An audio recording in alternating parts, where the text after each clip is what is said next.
بسم اللہ الرحمن الرحیم الحمد للہ رب العالمین والعاقبۃ للمتقین والصلاة والسلام علی سید الانبیاء والمرسلین۔ آسان فقہ برائے خواتین کورس کے سلسلے میں آج سبق نمبر 30 کے ساتھ آپ کی خدمت میں حاضر ہیں۔ آج کے سبق میں زکوٰۃ کے جو مسائل ہم پڑھیں گے ان کا عنوان ہے مستحقین زکوٰۃ، یعنی کون سے ایسے مسلمان ہیں جنہیں زکوٰۃ کی رقم دی جا سکتی ہے اور کون سے ایسے مسلمان ہیں جنہیں زکوٰۃ کی رقم نہیں دی جا سکتی۔ اس کے لیے سب سے پہلے تو یہ ضابطہ سمجھ لیں کہ زکوٰۃ کی رقم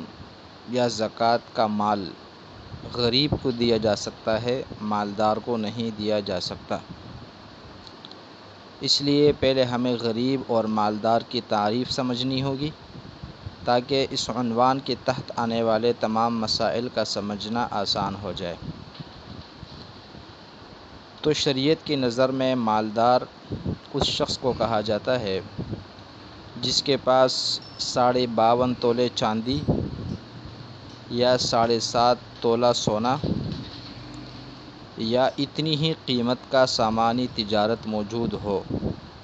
ایسا شخص شریعت کی نظر میں مالدار کہلاتا ہے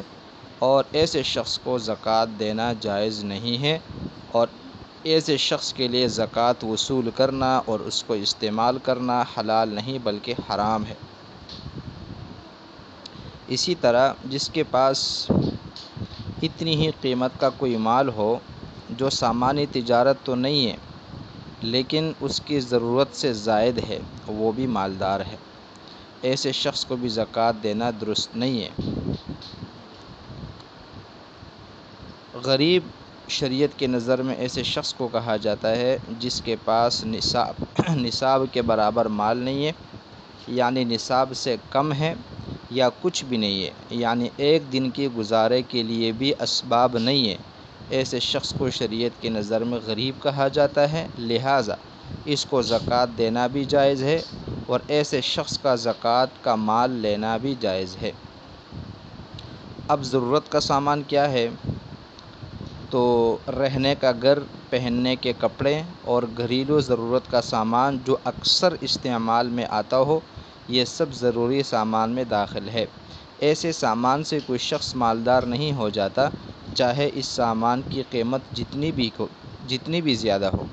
اس لیے اس کو زکوٰۃ دینا جائز ہوتا ہے۔ اسی طرح جو لوگ علم دین سے وابستہ ہیں اور ان کی سمجھ اور ضرورت کی جو کتابیں ہیں چاہے جتنی بھی قیمتی ہو، وہ ایسے لوگوں کی ضروری سامان میں داخل ہوتا ہے۔ اسی طرح کسی شخص کے پاس ذاتی مکان کے علاوہ بھی کچھ مکانات ہیں جن کو کرائے پر دیا ہوا ہے اور اس کرایہ سے وہ اپنا گزارا کرتا ہے،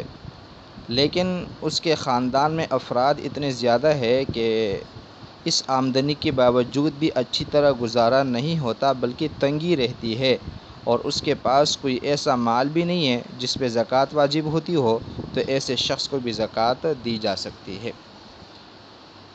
اسی طرح مقروض کو زکوٰۃ دی جا سکتی ہے۔ مثلاً کسی کے پاس پیسے تو موجود ہے لیکن وہ پیسے اس کے قرض، یعنی جو اس کے اوپر قرضہ ہے اس کے برابر ہے یا پھر اس کے قرضے سے کم ہے، یعنی وہ مقروض ہے 5 لاکھ کا لیکن اس کے پاس پیسے 3 لاکھ ہے، تو ظاہر سی بات ہے یہ پیسے تو اس کے قرضے سے کم ہے، یا اس پر قرضہ بھی 3 لاکھ ہے اور اس کے پاس موجود پیسہ بھی 3 لاکھ ہے، تو ایسے شخص کو بھی زکوٰۃ دی جا سکتی ہے۔ اسی طرح ایک شخص ہے، وہ اپنے گھر میں تو بڑا مالدار ہے لیکن کہیں سفر پر چلا گیا اور ایسا اتفاق ہو گیا کہ اس کے پاس موجود سارا مال یا تو چوری ہو گیا یا کسی وجہ سے خرچ ہو گیا، تو ایسے شخص کو بھی زکوٰۃ دی جا سکتی ہے۔ اب ہم ایسے لوگوں کا تذکرہ پڑھیں گے جن کو زکوٰۃ دینا جائز نہیں ہوتا۔ مثلاً زکوٰۃ کی رقم یا زکوٰۃ کی چیزیں کسی کافر کو دینا جائز نہیں ہے، لہٰذا زکوٰۃ، عشر، صدقہ فطر، نذر اور کفارہ یہ تمام کے تمام جو چیزیں ہیں یہ صرف مسلمان کو دی جا سکتی ہے، البتہ نفلی صدقات اور خیرات کی چیزیں کافر کو بھی دی جا سکتی ہے۔ اسی طرح زکوٰۃ کے اندر بنیادی شرط یہ ہے کہ مستحق کو اس کا مالک بنانا۔ معلوم یہ ہوا کہ زکوٰۃ ایسے مسلمان کو دی جائے گی جو مسلمان مالک بننے کی صلاحیت بھی رکھتا ہو۔ تو معلوم ہوا کہ زکوٰۃ کے پیسے سے مسجد بنانا یا کسی میت کے تجہیز اور تکفین کے اندر زکوٰۃ کے پیسے خرچ کرنا یا کسی میت کی طرف سے اس کا قرضہ ادا کرنا، یہ درست نہیں ہے، اس طرح زکوٰۃ ادا نہیں ہوتی۔ البتہ اگر زکوٰۃ کی یہی پیسے میت کے ورثاء کو دی جائے جبکہ وہ میت کے ورثاء بھی مستحق ہو تو اور وہ پھر اپنی مرضی سے یہ رقم تجہیز اور تکفین کے اندر یا پھر میت کے قرضے میں خرچ کرے تو پھر زکوٰۃ ادا ہو جاتی ہے۔ اسی طرح جو لوگ سید ہے یا علوی ہے یا عباسی ہے یا پھر حضرت جعفر رضی اللہ تعالی عنہ، حضرت عقیل رضی اللہ تعالی عنہ، حضرت حارث بن عبد المطلب رضی اللہ تعالی عنہ کی اولاد میں سے خود کو سمجھتے ہیں تو ان کو زکوٰۃ دینا جائز نہیں ہے، کیونکہ یہ خاندانی رسول ہے۔ زکوٰۃ کے علاوہ جو صدقات واجبہ ہے جیسے نذر ہے، کفارہ ہے، عشر ہے، صدقہ فطر ہے، وہ بھی ان لوگوں کو دینا جائز نہیں ہے، البتہ نفلی صدقات اور خیرات ان کو دی جا سکتی ہے۔ رشتہ داروں میں سے ماں باپ، دادا دادی، نانا نانی، پردادا پردادی، پرنانا اور پرنانی، ان کو زکوٰۃ دینا جائز نہیں ہے۔ اسی طرح اپنی اولاد، پوتوں، پڑپوتوں، نواسوں اور نواسیوں کو بھی زکوٰۃ دینا جائز نہیں ہے۔ اسی طرح بیوی کا اپنے شوہر کو یا شوہر کا اپنی بیوی کو زکوٰۃ دینا جائز نہیں ہے۔ لیکن ان رشتہ داروں کے علاوہ جتنے بھی رشتہ دار ہیں جیسے بھائی ہے، بہن ہے، بھتیجی ہے، بھتیجا ہے، بانجی ہے، بانجا ہے، چچا ہے، پھپھی ہے، خالہ ہے، ماموں ہے، سوتیلا والد ہے یا سوتیلی والدہ ہے،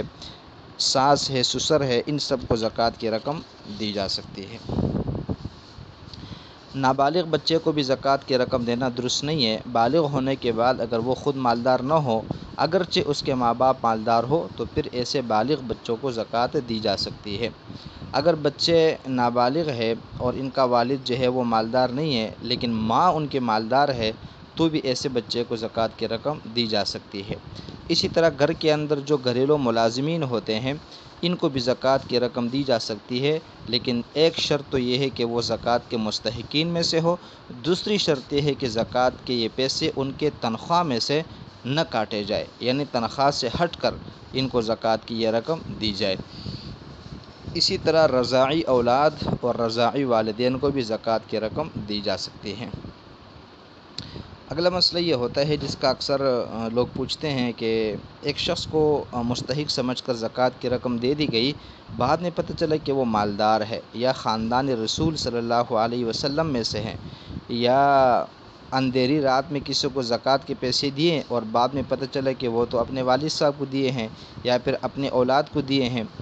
تو ان سب صورتوں میں زکوٰۃ ادا ہو گئی ہے، دوبارہ زکوٰۃ ادا کرنا واجب نہیں ہے۔ لیکن اگر زکوٰۃ وصول کرنے والے کو معلوم ہو جائے کہ زکوٰۃ کی رقم ہے اور میں زکوٰۃ کا مستحق ہی نہیں ہوں تو اس کو چاہیے کہ واپس کر دے، اور اگر دینے کے بعد معلوم ہوا کہ جس کو زکوٰۃ کی رقم دی تھی وہ تو کافر تھا تو اب تو زکوٰۃ ہی ادا نہیں ہوئی، دوبارہ زکوٰۃ دینا ضروری ہے۔